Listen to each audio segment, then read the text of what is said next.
Nasagip ang apat na magkakaanak kabilang ang 5 buwang gulang na sanggol na natabunan ng landslide sa Cebu City sa pilitan ng pinalilikas sa mga residente sa pinangyarihan ng pagguho. Nasa frontline ng balitang yan ang aming Visayas correspondent na si John Aroa.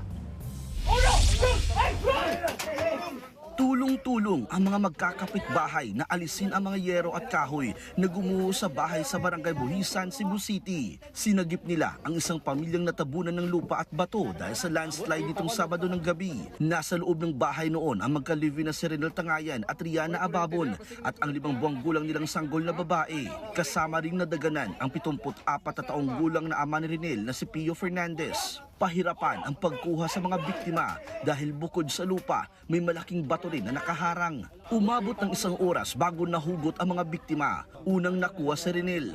Agad siyang pinainom ng tubig. Milagrong ligtas silang lahat at nagtamo lang ng mga galos at pasa. Paggabihan na sir. Umuulan noong gabi na yun. Hindi namin alam na unti-unti na palang gumuguho ang lupa. Nabigla kami ng may malakas na kalabog. Tumawag agad ako ng tulong sa aming mga kapitbahay. Natabunan kasi sila dyan. Pahirapan kasi napakabigat ng bato. Gumamit kami ng malaking kahoy para maalis yung bato. Kinurdon na ng lokal na pamahalaan ang lugar at sa pilitang inilikas ang mga residente.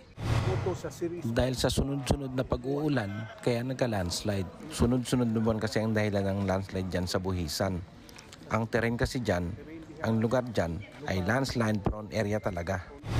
Tinitingnan na ng lokal na pamahalaan ng Cebu City kung saan posibleng ilipat ang mga residenteng pinalikas. Nasa 2 bahay ang apektado sa nangyaring landslide. Pawang magkakamag-anak ang mga biktima. Nabigyan na sila ng ayuda ng pamahalaan. Nagbabalita mula sa frontline. John Aroa, News 5, Visayas.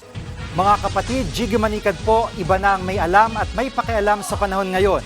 Para sa konkreto, kumpleto at komprehensibong balitaan sa frontline, mag-follow at mag-subscribe sa social media pages ng News 5.